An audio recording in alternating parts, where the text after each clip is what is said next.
Assalamualaikum warahmatullahi wabarakatuh. Salam sejahtera untuk kita semua. Salam sejahtera untuk seluruh saudara-saudaraku sebangsa dan setanah air dimanapun Anda berada.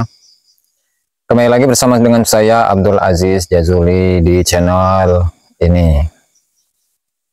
Pada akhir-akhir ini ya, kita menemukan banyak dari youtuber-youtuber yang mengontenkan tentang sebenarnya ada nggak sih dalil yang membuktikan bahwasanya kitab sezaman itu disyaratkan. Lalu kemudian mereka itu mengkritisi sangat pedas ya, sangat tajam kepada Kiai Haji Imaduddin. Ya hasil itu nggak masalah lah, bebas ya. Namun perlu kita ketahui ya bahwasanya dalam pengisbatan nasab itu tentu kita harus kembali kepada kaidah-kaidah yang biasa digunakan di dalam kitab-kitab nasab atau kitab-kitab yang membahas tentang ilmu nasab ya. Dan pada kesempatan kali ini saya akan membahas mengenai salah satu dari kitab nasab yang berjudul Al-Kafil Muntakhab fi Ilmin Nasab, karya dari Abdurrahman bin Majid Al-Qaraja Ar-Rifai Al-Husaini Az-Zar'aini atau Az-Zur'aini atau Az-Zar'aini Aini. Oke.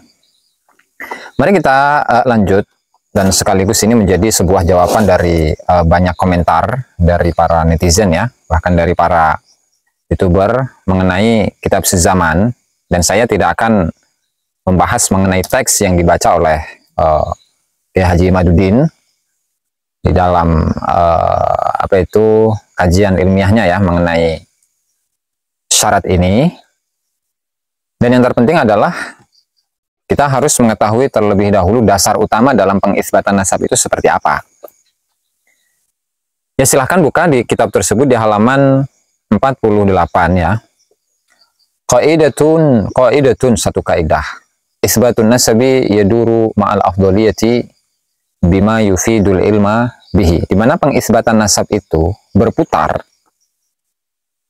bersama dengan sesuatu yang memiliki faidah kepada pengetahuan yang terbaik.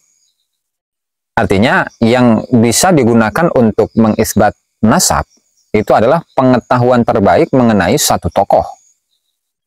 Ya artinya ketika kita ingin mengisbatkan nasab seseorang, ya tentu kita harus kenal, harus tahu bagaimana asal-usulnya, siapa orang tuanya, asalnya dari mana, tinggalnya di mana, dari mana asalnya, dan seterusnya. Sehingga ketika ada seseorang yang memberikan keterangan atau memberikan kesaksian akan kesahihan dari nasab orang tersebut, tentu hal ini berdasarkan atas pengetahuan yang terbaik, bahkan yang terbaik. Karena di sini menyebutkan afdoliyah ya. Lanjut. Yu'tabaru fi syahadati 'ala nasab al-ilmu bihi. Memberikan kesaksian atas nasab itu yu'tabar.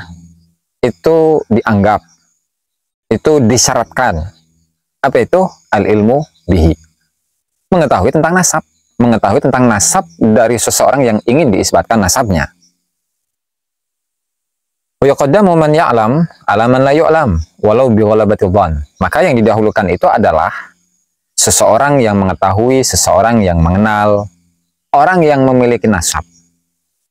Dia lebih didahulukan daripada orang yang tidak mengetahui, meskipun pengetahuannya itu berdasarkan atas dzan, sangkaan yang kuat.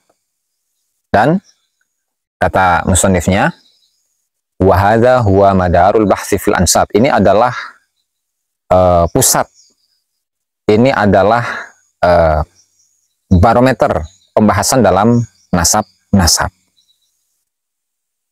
Wa mahma ikhtalafatil masail an-nasabiyah wa ta'aqqadat, dan meskipun permasalahan-permasalahan mengenai nasab itu ikhtilafat, itu berbeda-beda, itu bervariasi, wa ta'aqqadat, dan betapa sulitnya permasalahan-permasalahan mengenai nasab, maka fala yuqda fiha illa bitaqdimi man ya'lamu ala man la ya'lam.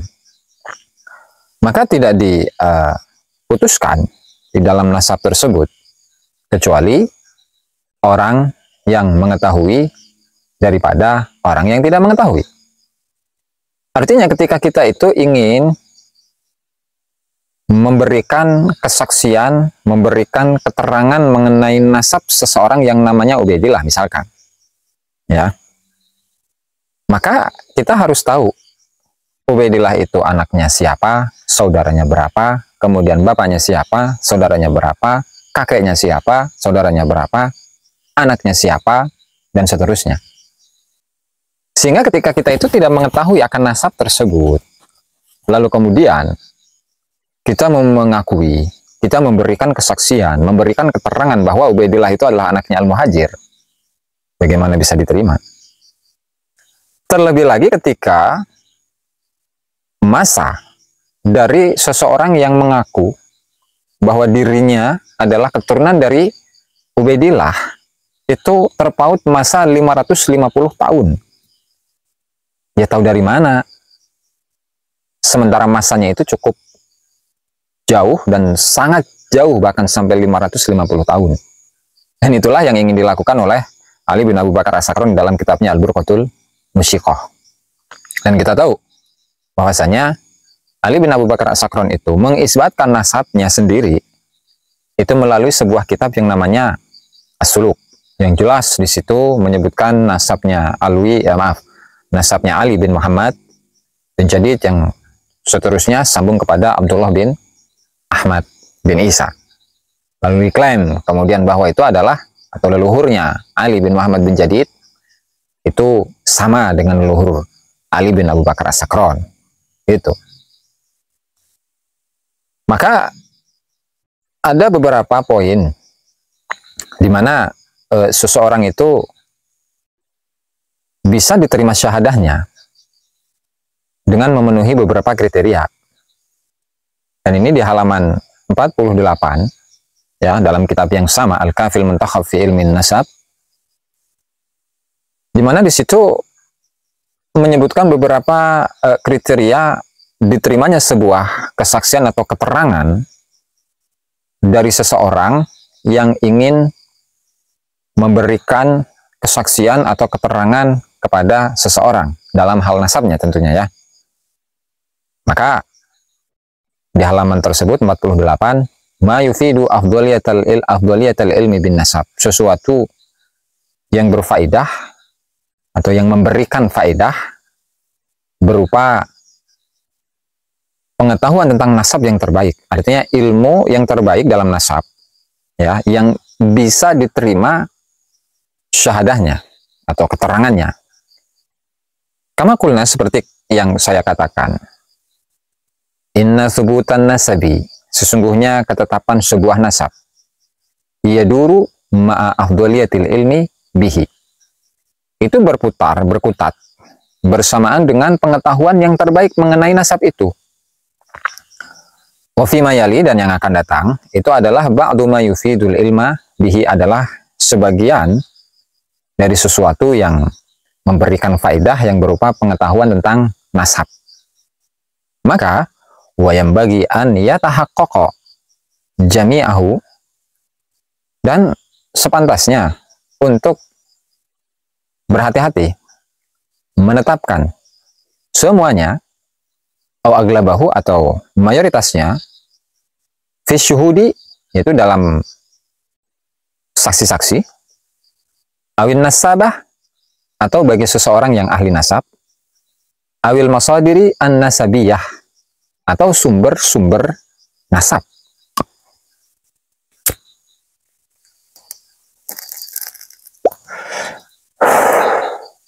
Hatta ta'khudal afdaliyata fil i'tibar, sampai syuhud atau seorang ahli nasab atau sumber-sumber nasab itu mendapatkan pengetahuan yang terbaik di dalam penerimaan keterangan yang disampaikan di dalam kesaksian-kesaksian itu, atau keterangan dari seorang ahli nasab, atau keterangan dari sumber-sumber kitab nasab. Yang pertama, al-makanu adalah tempat. Wahuna tutabbaqu ihda qawaidil jarhi wa ta'dil. Di sini itu diaplikasikan salah satu dari kaidah-kaidah al-jarh wa ta'dil yang ada di dalam ilmu hadis. Al-jarh artinya melukai, artinya melihat status seseorang itu apakah layak diterima keterangannya atau tidak. Kalau ta'dil itu memberikan kesaksian bahwa seorang rawi itu adalah seorang rawi yang adil. Apa itu kaidahnya? Baladiyur rajuli a'lamu bihi min ghairihi. Orang yang satu tempat dari seseorang yang ingin ditetapkan nasabnya. Orang yang satu tempat, satu daerah itu a'lamu bihi min ghairihi, dia lebih tahu tentang nasab satu orang daripada yang lain. Artinya, bimana anna man kana min baladir rajulil ma'ni bi nasabin, artinya seseorang yang dia itu dari daerahnya satu laki-laki yang dimaksudkan nasabnya atau tarjamatin atau biografinya, fahuwa a'lamu bihalihi wa nasabihi, maka dia lebih tahu tentang kondisi dari orang yang sedang dibicarakan nasabnya, orang atau keadaan orang tersebut, laki-laki tersebut, dan nasab dari laki-laki tersebut. Wa muqaddamun ala ghairihi, dan dia tentu didahulukan daripada yang lain. Wa hadhil qaidah muta'alliqatun bituli iqamatir rajuli fil baladi fi ilmil hadis, dan kaidah ini berkaitan dengan lamanya tinggalnya seseorang di satu tempat dalam ilmu hadis, ya. Ini dalam ilmu hadis. Bainama, sementara fi ilmin nasab, dalam ilmu nasab, fahiya muta'alliqatun bituli iqamati aslafih, itu berkaitan dengan lamanya tinggal para leluhur-leluhurnya. Artinya jika yang ingin diisbatkan itu adalah nasab dari Ba'alawi, artinya keturunan dari Ubaidillah atau Ubaidillah sendiri, Ubaidillah, kemudian anak-anaknya, maka yang dilihat itu adalah seseorang yang suzaman, seseorang yang berasal dari tempat di mana Abdullah atau Ubaidillah itu berada. Ya, lamanya tinggal satu tokoh dengan tokoh yang dimaksudkan nasabnya. Ya,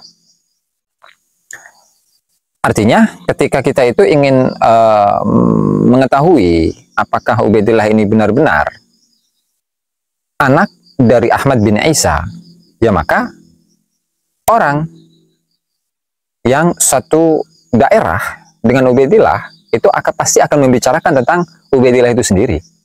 Nah, sementara sampai saat ini seseorang yang satu daerah dengan Ubaidillah, siapa yang membicarakan tentang Ubaidillah? Ya, itu satu. Kedua, az-zaman. Yang kedua adalah masa. Ya, masa. Dan ini yang menjadi pokok permasalahan yang ada di dalam permasalahan ini. Yang kedua, poin yang kedua yang harus diperhatikan itu adalah masa, waktu, zaman, ya. Wahuma halataini, dan ini ada dua keadaan. Yang pertama, fafi nasabil muqimi, maka di dalam nasabnya seseorang yang mukim, bertinggal di satu tempat, itu yuqaddamu al-musbitu awin nafi al-aqdamu alal ahdasi dauman. Maka yang didahulukan itu adalah seseorang yang menetapkan nasab dari orang yang dimaksud, atau orang yang menafikan nasab orang yang dimaksud, al-aqdamu alal ahdasi dauman, yang lebih dulu daripada yang baru. Ini ketika seseorang itu tinggal di satu tempat, ya. Artinya ketika Ubaidillah itu berada di Hadramut, maka harus ada kesaksian dari seseorang yang mengisbatkan nasab dari Ubaidillah itu sendiri, ya, dan keterangan itu sifatnya akdam, yang paling lama. Artinya kitab sezaman kita butuhkan, keterangan dari orang yang sezaman dengan Ubaidillah kita butuhkan. Karena dari mana? kita mengetahui bahwasanya Ubaidillah itu merupakan putra dari Ahmad bin Isa, sementara yang memberikan pengetahuan tentang Ubaidillah itu adalah seseorang yang ada di 550 tahun setelahnya. Tidak mungkin, bro. Ya. Kemudian itu kalau yang ingin ditetapkan nasabnya itu dia tinggal di satu tempat. Nah, amma fi halatil muhajir. Nah, adapun dalam kondisi ketika seseorang itu berpindah dari satu tempat ke tempat yang lain, maka fayuqaddamu al-aqdamu ilal haddi al-mufdi lil ilmi ba'da husulil hiyazati wal istifadah.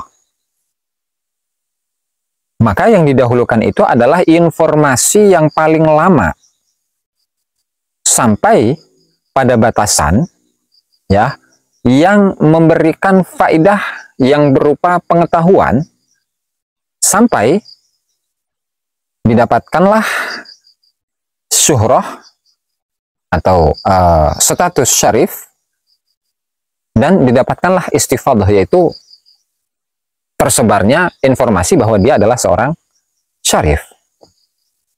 Ya, sehingga ini sudah jelas bahwa data sezaman itu memang sangat dibutuhkan, baik dalam kondisi ketika seseorang itu dalam kondisi mukim, bertempat tinggal di satu tempat, atau dia itu hijrah dari satu tempat ke tempat lain.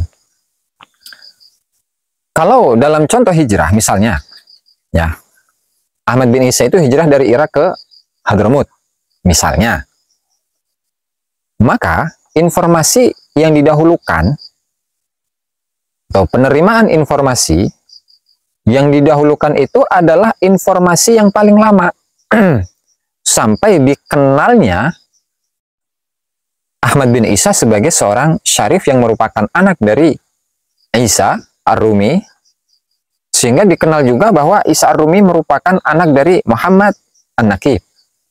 Ya, artinya di situ terdapat pensyaratan bahwa diterimanya informasi itu ya harus data sezaman. Ya. Kemudian yang ketiga, al-ilmu bi usuli subutin nasab. Yaitu pengetahuan tentang dasar-dasar penetapan nasab. Artinya orang yang ingin mengisbatkan nasabnya bahwa Ahmad bin Isa memiliki 3 anak. Yang pertama Ali, kemudian Muhammad, kemudian Husain. Itu harus diketahui. Artinya mengenal usulnya. Mengenal bisa berarti leluhur-leluhurnya. Kemudian al-ilmu bin nasab. Yang keempat, mengetahui nasabnya. Dan yang kelima, al-maslahah, ada kemaslahatan di situ. Artinya ketika ada kemaslahatan dalam mengisbat atau menafikan satu nasab, maka yang lebih diterima itu adalah informasi dari seseorang yang tidak memiliki kemaslahatan atau kepentingan dalam pengisbatan nasab itu. Tuh. Nah, kemudian pada pada poin yang keenam adalah al-adalah, keadilan. Ya, artinya status dari seseorang yang ingin memberikan keterangan itu ya harus adil. Maka faman ijtama'at ladaihi afdhaliyatun fi hadhihi nuqat, barang siapa yang di dalam dirinya itu terkumpul poin-poin yang terbaik dari sisi pengetahuan tentang seseorang yang ingin diisbatkan nasabnya, maka quddima ra'yuhu fin nasab, maka nasabnya didahulukan. Maka fanassabatun adlun, maka seorang ahli nasab yang adil, mutqinun, yang dia kokoh dalam keilmuannya, min baladil mutarjamilahu, dari daerahnya seseorang yang ingin disebutkan biografinya. Nah, ini wa qaribun minhu zamanan mufdian lil ilmi, dan dia dekat dari orang yang ingin ditetapkan nasabnya, yang menyebabkan dia tahu, ya, kenal dengan orang yang ingin ditetapkan nasabnya, dan bahkan wa min nafsin nasabil mudda'a ilaihi, dan masih dalam suatu nasab dengan orang yang ingin ditetapkan nasabnya, maka pendapat dari orang itu muqaddamun ala mu'arrikhin adlin min baladihi, maka dia lebih didahulukan daripada seorang sejarawan yang adil dari daerahnya, wa binafsi zamanin nasabah, dan masih satu zaman dengan orang yang ahli nasab tadi, dan seterusnya. Artinya dari keterangan ini berawal dari pengetahuan seseorang kepada orang yang ingin diisbatkan nasabnya, maka informasi yang diterima itu adalah informasi dari seseorang yang mengenal orang yang ingin ditetapkan nasabnya. Dia satu zaman dengan orang yang ingin ditetapkan nasabnya. Dia satu daerah yang ingin ditetapkan nasabnya, memiliki sifat yang adil, ya, dan bahkan dari satu nasab dari orang yang ingin ditetapkan nasabnya. Sementara ketika kita aplikasikan kepada Ubaidillah ini sendiri, apakah benar Ubaidillah itu merupakan anak dari Ahmad bin Isa? Apakah kriteria-kriteria yang disebutkan ini, ada 6 kriteria, ya, mulai dari satu tempat, mulai dari satu masa, mulai kemudian yang mengetahui asal-usul nasabnya, mengetahui nasabnya yang keempat, yang kelima tidak ada kemaslahatan di balik pengisbatan nasabnya, dan yang keenam keadilan dalam dirinya. Apakah ada, pertanyaannya? Sementara sudah kita ketahui bahwa Ahmad bin Isa semenjak dari tahun 345 sampai abad ke-9, kurang lebih 550 tahun, itu makamnya nggak diketahui. Lalu dari mana kita tahu bahwasanya Ubaidillah itu merupakan anak dari Ahmad bin Isa kalau tidak dari data sezaman? Karena memang dasar dari pengisbatan nasab itu adalah mengetahui dari sosok yang ingin ditetapkan nasabnya.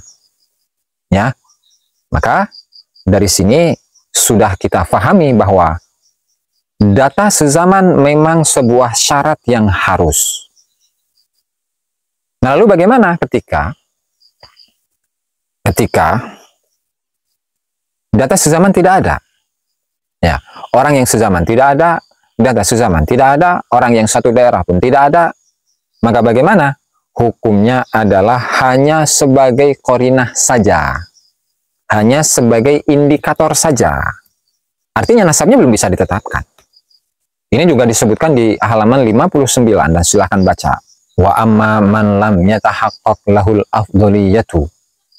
Adapun seseorang yang di dalam dirinya itu tidak terdapat pengetahuan yang terbaik mengenai seorang tokoh, ma'atsubuti adalatihi, padahal dia adalah orang yang adil, maka fatu'tabaru syahadatuhu kaqarinatin, maka kesaksiannya, pemberian keterangannya itu bisa diterima hanya kaqarinatin, sekedar menjadi qarinah, menjadi data pendukung, hatta yadhhara ma yuqawwiha, sampai muncul sesuatu yang memperkuatnya.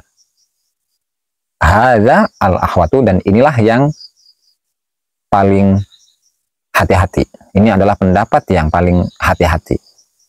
Lalu bagaimana ketika kemungkinannya justru sebaliknya?